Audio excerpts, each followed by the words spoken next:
Bismillahirrahmanirrahim. Assalamualaikum warahmatullahi wabarakatuh. Alhamdulillah faddalana bani adama ala katsirin mimma khalaqallahu tafdila. Salatu wassalamu ala nabiyina Muhammadin Mustafa wa ala alihi ahli sidqi wal wafa. Amma ba'du.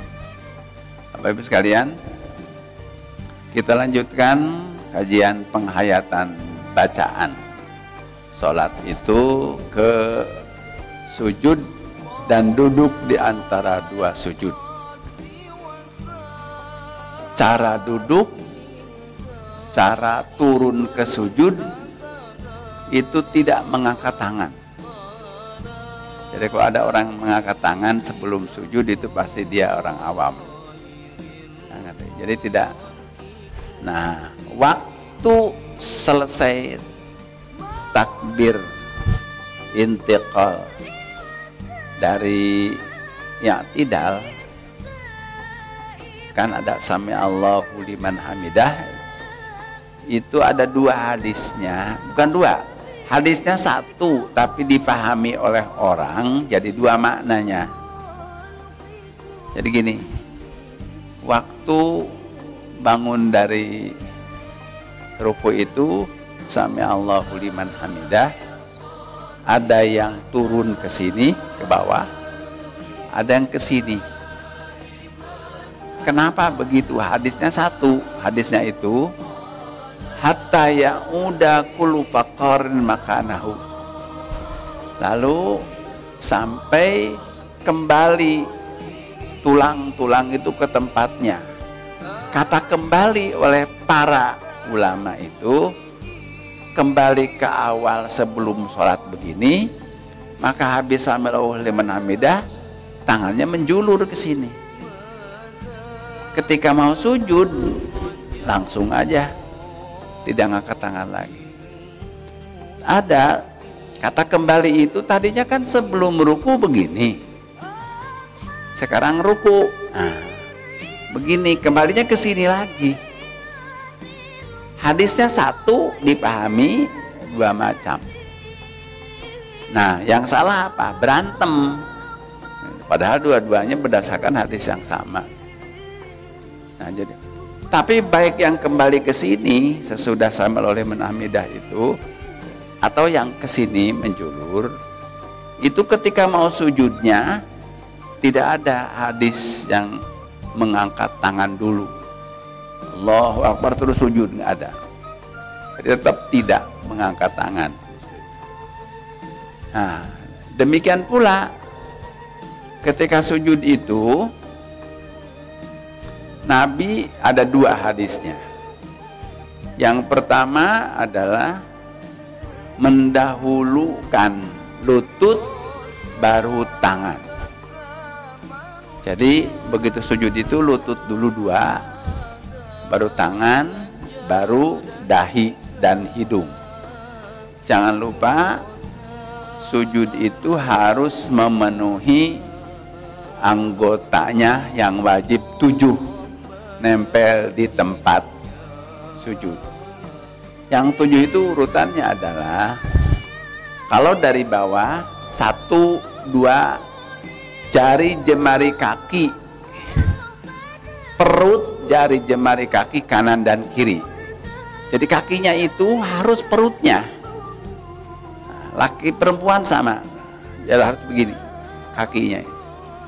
Itu 2, 3, 4, 2 lutut. Terus 5, 6 telapak tangan kanan dan telapak tangan kiri yang lurus begini, rapat tangannya lurus ke kiblat, bukan begini, begini, diletakkan di bawah apa ini namanya, bahu, bahu ininya sejajar dengan bahu, ininya sejajar dengan ujung daun telinga. Terus yang ketujuh, hidung. Kalau hadis yang pertama, Rasulullah mendahulukan apa? Lihat, dipraktekkan aja supaya jelas. Mendahulukan apa? Dua lutut daripada dua tangan. Jadi kan 7. Yang ini, yang 1, 2 sudah kan? Yang 1, 2 apa? Perut, jari, jemari, kaki. Sudah. Berarti yang 3, 4 apa? Lutut. Maka Nabi mendahulukan lutut dulu. Nah, udah berapa tuh? 4. Terus 5 dan 6 ini. Nah, terus 7-nya adalah dahi dan hidung. Dahi saja kalau hidungnya pesek, tapi kalau hidungnya mancung berikut dengan hidungnya. Bangunnya kebalikannya, ini duluan, terus ini, baru ini. Itu hadis yang pertama. Hadis yang kedua, rupanya sesudah Nabi usianya di atas 60, ternyata Nabi mendahulukan apa? Tangan. Kayak sekarang Pak Umay sudah sakit begini, tangan dulu. Jadi bagaimana? Jadi ini dulu, nih, ini, terus ini, baru begini. Bangunnya sama dengan tadi. Dua-duanya hadisnya sahih. Saling menyalahkan adalah bid'ah. Karena menyalahkan hadis. Hadis yang sahih, menyalahkan hadis yang sahih berarti menyalahkan siapa? Menyalahkan Nabi. Jangan berantem. Itu hadisnya dua-duanya sahih. Jadi silahkan sesuai dengan.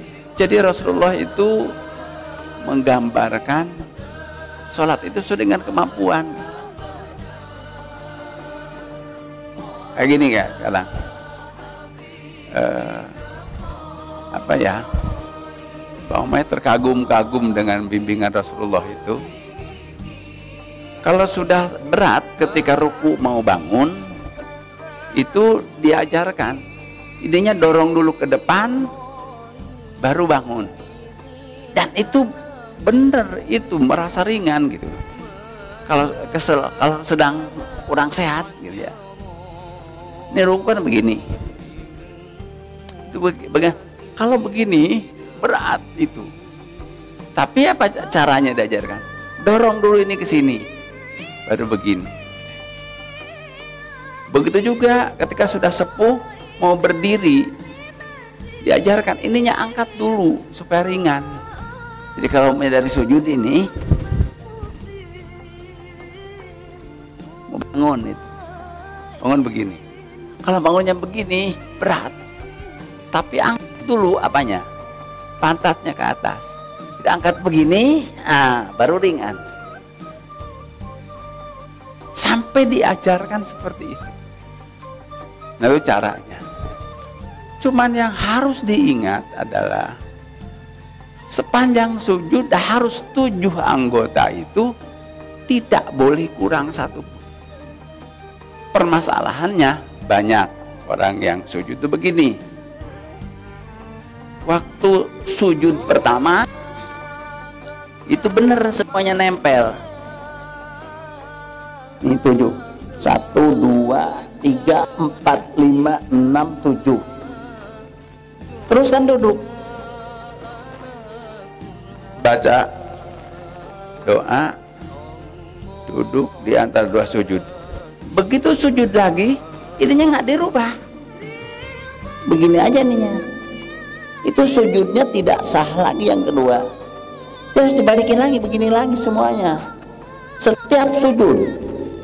Jadi kalau ada orang sujudnya ininya nggak nempel, baik sebelah atau dua-duanya, itu tidak sah sujudnya.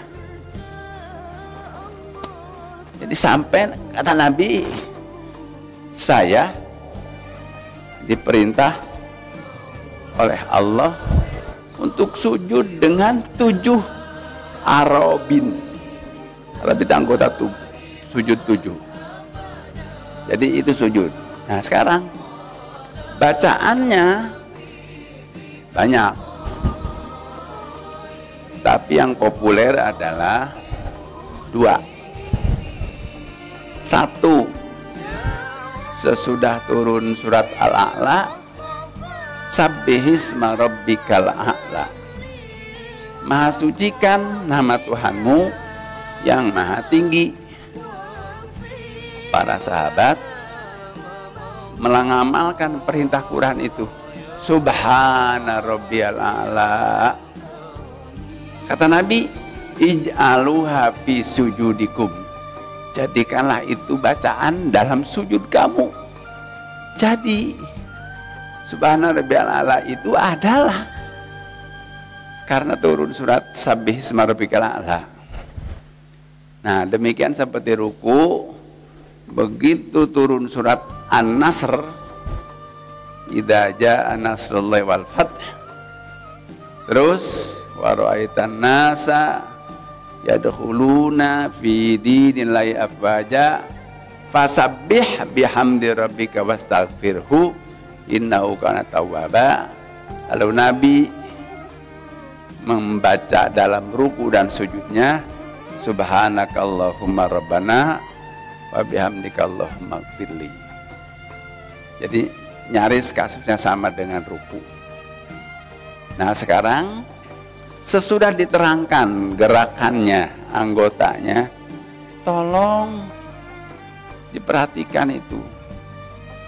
Karena sudah berkali-kali dikatakan sholat itu ibadah mahdhah yang cara, tata cara dan bacaannya harus berpola.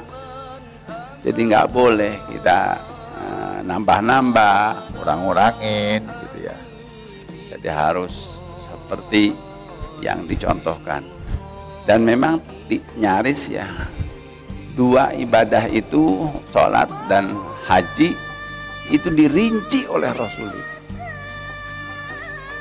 prakteknya. Makanya sabda Nabi itu, kalau sholat, shollu kama ra'aitumuni usolli, sholatlah kalian seperti kalian melihat aku sholat. Kalau haji, khudhu anni manasikakum, ambillah daripadaku bagaimana tata cara haji kamu. Yaitu yang dua itu dirinci memang, urutannya, caranya. Itu ibadah mahdhah. Insya Allah pertemuan mendatang kita teruskan dengan doa lengkap dalam sholat yang sering umat terlewat. Doa lengkap dalam sholat adalah doa di antara duduk di antara dua sujud. Insya Allah.